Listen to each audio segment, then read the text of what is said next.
Yo, what's up, guys? We're back with another episode of Miles Edgeworth Investigation. We are on Chapter 2, Turnabout Airlines. It's going to be the beginning of the chapter, obviously. We're just starting. It's actually been a while since I did the last chapter, but I haven't uploaded any of them yet. Because I'm kind of ahead in my schedule, which is nice. It's nice. Yes, indeed. Mm. In a way, I'm kind of recording this late-ish at night, so might seem a little quiet. Don't want to wake anybody up. I got my water. Just get my voice, starts to get, because Mal Edgeworth's voice is tough, guys. But yeah, let's just start this chapter right now. Beautiful. All right, I'm gonna let the cutscene run, and then we'll get to it.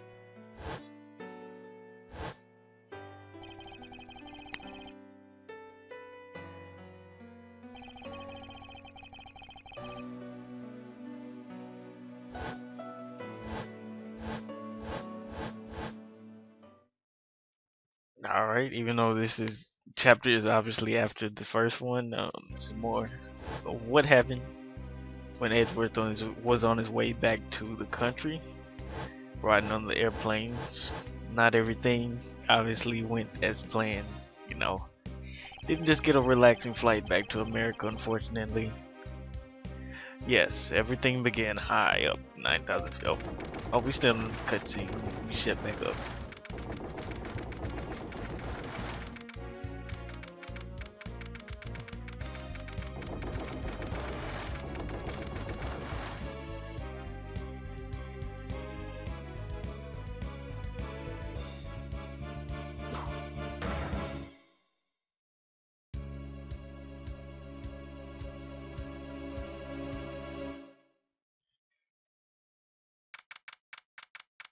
Alright, March 12th, 6:13 a.m. Flight I-390, first floor lounge.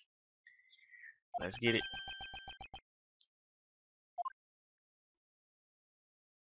Alright, so we start off with faint. We're just waking up a little groggy.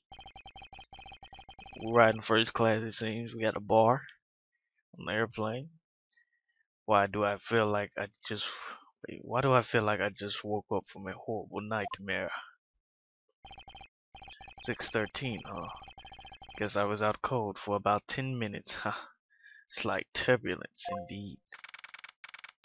Ladies and gentlemen, we are currently experiencing some slight turbulence. For your safety, please stay in your seats, blah blah blah. I suspected turbulence is to be expected on a flight. Though admittedly I'm less than comfortable with anything resembling earthquakes. Alright, Miles has a big fear of earthquakes. If you played any of the Phoenix Wright games, you would know why.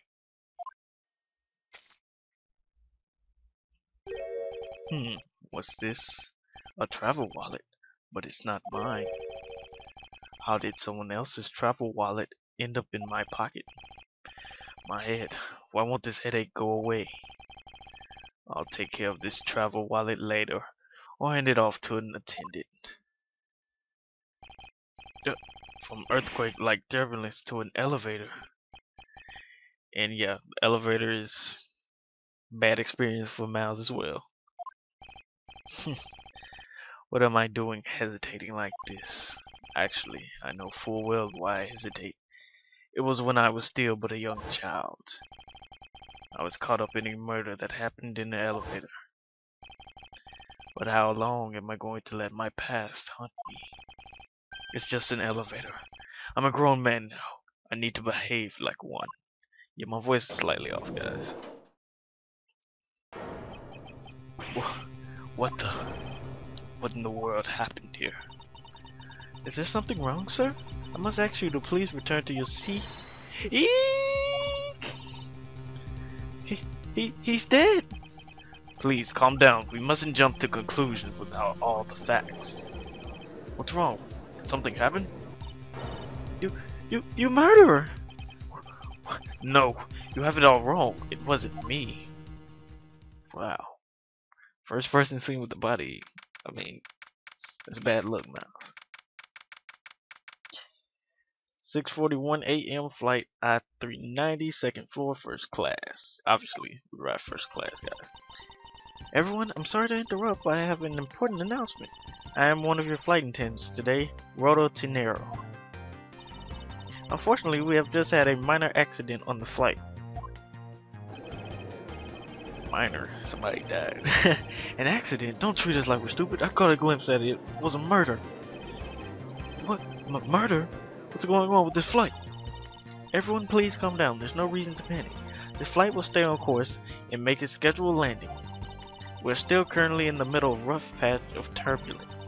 So until we are out of this area of turbulence, I ask that you may please remain seated. Sorry. But someone was killed, right? I mean, what about the killer? Let me off. Please, there is no need to feel threatened. We have already apprehended the culprit. Wow. I don't think Edgeworth's too happy. I ask that everyone please remain calm. What the heck is he talking about? Why should we remain calm?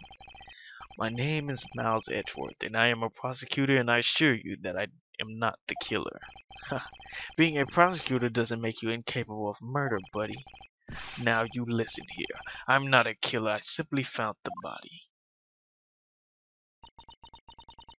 So you say, however, I'm sure that you are the perpetrator of this crime. I swear on my honor as a professional flight attendant. Oh, is that right? I know what I saw, and there's even very strong incriminating evidence to back me up. What kind of incriminating evidence is she talking about? We've already alerted the proper authorities at our destination. Until we land, you will remain in our custody by the power vested in our captain. I'm very sorry, but please understand our situation. Your situation? I'm more concerned with mine and the direction it's going in. I'm not about to just sit idly by while I get accused of murder. Miss Tenero, is it? Yes. I was wondering if you might give me a chance. A chance to do what? A chance to plead my case. And a chance to ask you what you meant by incriminating evidence just now. To accuse a passenger of such a grave crime without allowing him to give a proper defense. Can the professional flight attendants inside of you really call this act righteous? You have a point. Very well, I'll listen to what you have to say. But beware of what you reveal. I'm afraid you'll only look even more suspicious if your explanation fails to satisfy. I also do not have the time to deal with you all day, so please make it quick. Of course, as you wish. Good. Very well. Then let's get started. I know for a fact that I didn't kill that man in the elevator. What I don't know is what sort of evidence she has up her sleeve. But I'm certain it doesn't fit with how the crime really occurred. Alright, one-on-one time right now. I swear to tell you the whole truth as a professional flight attendant. Unfortunately for you, Mr. Edgeworth, I am certain that you are the killer. The scene I saw in front of the elevator, it was you standing there with fresh blood dripping off the murder weapon.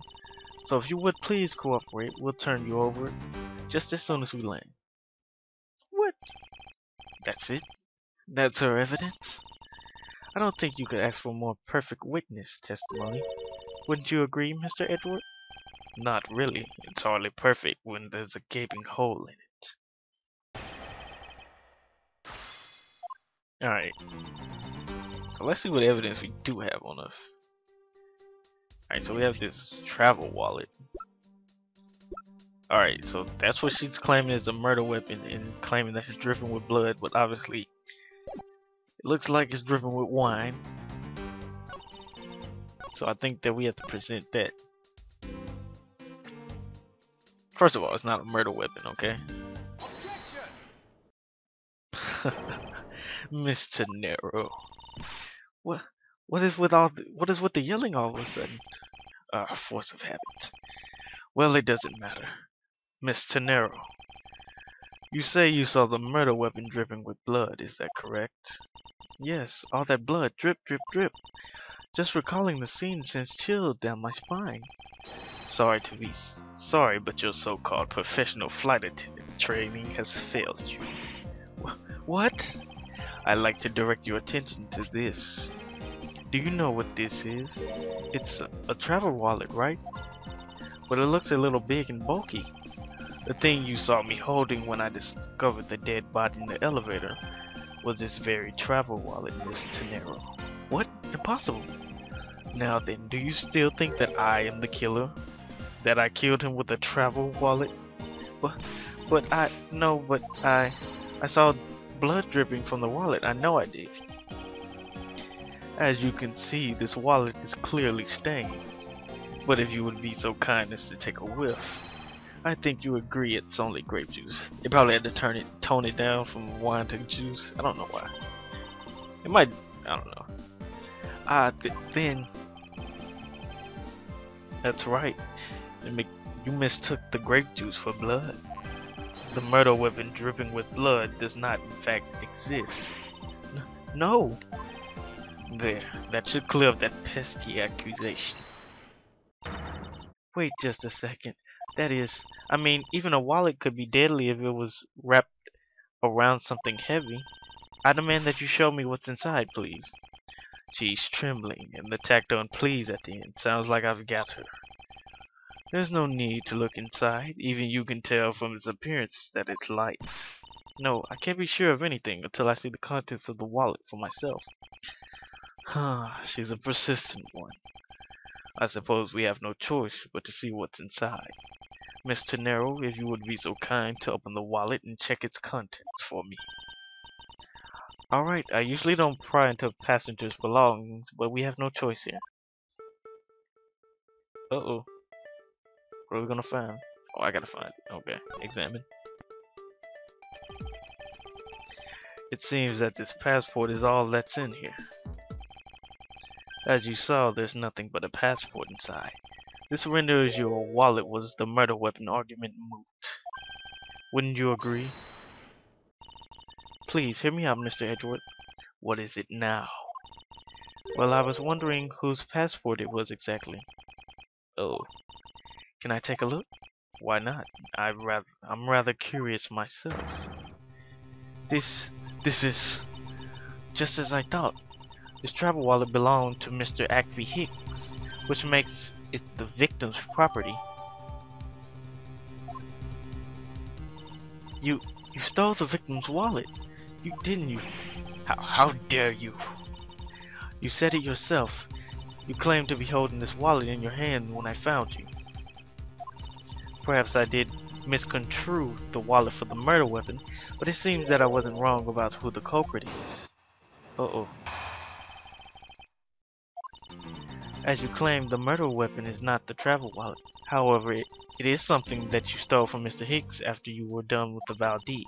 I find it hard to believe myself, but your motive was very simple. You were out to steal Mr. Hicks' money, weren't you? So even though I don't have the murder weapon on me, you still suspect me, I see. You stood up at the crime scene with the victim's wallet in your hand. How can I turn a blind eye and not suspect you of foul play? That's fair enough. But your logic is a little off. Oh, my fault. You find her logic lacking, as Edgeworth would probably say. Maybe if you check the picture, you got money all on the floor to present that. I wonder if I might get a word in, Miss Tenero. What is it now? Miss Tenero, I wonder if you noticed the contradiction with your own testimony. What are you talking about? It's simply impossible that the motive for this murder was monetary theft. One glance at the crime scene should have told you that. What about the scene would prove that the motive for murder was not money? Well, obviously it's all the money on the floor. Take it. If I may direct your attention to the things strewn all over the floor. Ah, that's right, the floor is covered in bills and coinage. By your rationale, these were the very things the killer was after. Ah, I think that we can assume the wallet fell during the victim's struggle with the killer, and I would think that the killer would have noticed something like money scattered everywhere. Furthermore, as you can see, there was no effort made by the killer to gather the money, but the wallet. Ah, yes, the wallet. You will also recall that the only thing in it was Mr. Hicks' passport. Ah, if you are really insisting that it was a crime based on greed, then you're claiming that it was for an empty travel wallet. I, I, forgive me. Forgive me. Hey, what the heck? Are you saying the attendant's wrong? So that guy isn't the killer? Huh. Don't believe it, everyone. It's a trick. Will you all please be quiet? Mr. Nero. Yes? You lost your cool when you saw the dead body. Plus the lounge was dark and looking to the light from the elevator, it's easy to see how you mistook the wallet in my hand for the murder weapon. I take no offense that you thought I was the killer. Mr. Edgeworth, thank you for releasing me. Symbols. What is it now? Symbol, symbol, symbol. Mr. Nero, if you could please translate, I'd be much obliged. It sounds like Borginian, but I don't understand any of it. There's another attendant on the flight who... I said that he's giving... Wait, I got the other voice. I said that he's giving the runabout. I don't require any interpreter. I speak English just well, see? You, the attendant. Yes, sir. I want this person to be under arrest until we arrive at the airport. I'm sorry, sir, but what exactly are you hoping for? What is it that you want? I'm finished talking to the likes of you. Please, I would like to hear why you would like me to be held under arrest until we land. Sorry. You, how dare you try to waste my time? You were the one who stuck your nose into my affairs. I wanted to spend even at least one more second with my precious art. I have no time for other things. I know what you are. I see through you. Insolvent. Yes, I'm pretty sure that's how you say it in English. Well, I hope I don't dissolve in water, but I don't think what you... Wait. Well, I'd hope that I don't dissolve in water, but I don't think that's what you meant. I'm sorry, but I don't think I caught your name. I'm Zinc LeBlanc II. I'm a very wealthy man in the Virginia. But I am not an ordinary rich man. I am an art dealer, a rich seller of beauty. Mr. LeBlanc, what did you mean just now? Pardon? When you said that Mr. Edgeworth was giving me the runabout. I have to explain? Unbelievable. I will say it once and only once. I do not have even a second to waste. Time is money, as they say. Yes, and yet you continue to blather on. I saw it. Yes, I did. I saw the victim go into the elevator, going down to the lounge. It was exactly at 6 o'clock. And what's the significance of that time? At 6 he says... Wait, you saw him at 6? What's the matter, Mr. Edgeworth? He understands, I see.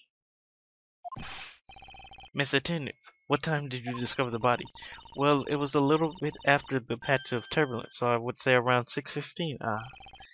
Hicks was his name, was it? Then I say that man Hicks was killed in the 15-minute time span. And the only person in that lounge at the time was the prosecutor. Yes. Yeah, I was in my seat the whole time. Me too. I was watching the movie and enjoying a fine glass of grape juice. I need to be talking. Oh, they in first class. Let me get more fancier voice. Yes, I was still eating. Still haven't finished, see? Yes. The other passengers have an alibi, so you have no problem with them, I suppose. No complaints, I see. Not a single word against this, right? I have no way of discounting what you have put forth at this point. But it wasn't me. Oh, so you say. But do you have what you say, the evidence? Mr. Edgeworth, are you really the culprit after all? Mr. LeBlanc, I suppose you are quite certain of what you saw. Enough to give testimony? Of course. I was looking at that man the whole time. He playing with the annoying little small machine the whole time. Machine? Yeah, that's what you people call it in English, yes? was making the crazy with the click, click, click. From the description, it sounds like some sort of small computer. I believe what Mr. LeBlanc is talking about is a cell phone. I have to say that I did see him playing with it quite a bit myself. A simple cell phone. A laptop or organizer I can see, but that's kind of low budget. I hate that noisy little machine in his hands. Not a fragment of beauty. All it produces is ugly sounds. Anyway, I know what I saw. Miss Tenero. Yes? I was wondering if I might be granted permission to examine the crime scene. What? You want to examine the crime scene? If you would grant me a little measure of time, I'm sure I can produce the real culprit. I don't like the sound of that. Fox in the duck pen. Yes, I think that's how you say in English. It's Fox guarding the hen house, and I believe my innocence was proven earlier. And if I'm given the chance, I can clear up all remaining doubt. Mr. Nero, if you wait until we arrive, there's a good chance that some evidence will have been destroyed by then. I understand. Let me see what the captain has to say. Ha! This should not be approved. Please, Mr. LeBlanc, in an emergency, all decisions are to be made by the captain alone. Now please wait here while I go ask the captain what to do. I'll be right back. You're not planning to erase the evidence when you are doing your investigation, yes? Of course not. Ha! We'll see. Mr. Edgeworth, you have the captain's permission to investigate the crime scene. What? Unbelievable! I am in your debt, Miss Tenero. However, there is one condition. I am to supervise you. Can you agree to that? Of course, I see no problem with that stipulation. It's only natural as I'm still a suspect in this case. I take full responsibility and will watch Mr. Edgeworth's every move. Hope this is reassurance enough that there will be no foul play. Now then, Mr. Edgeworth, shall we proceed? If you should need my help with anything, please feel free to touch the partner button. It's time to head to the crime scene, the first floor lounge. Alright, I'm gonna save it here. How do I save? Enter?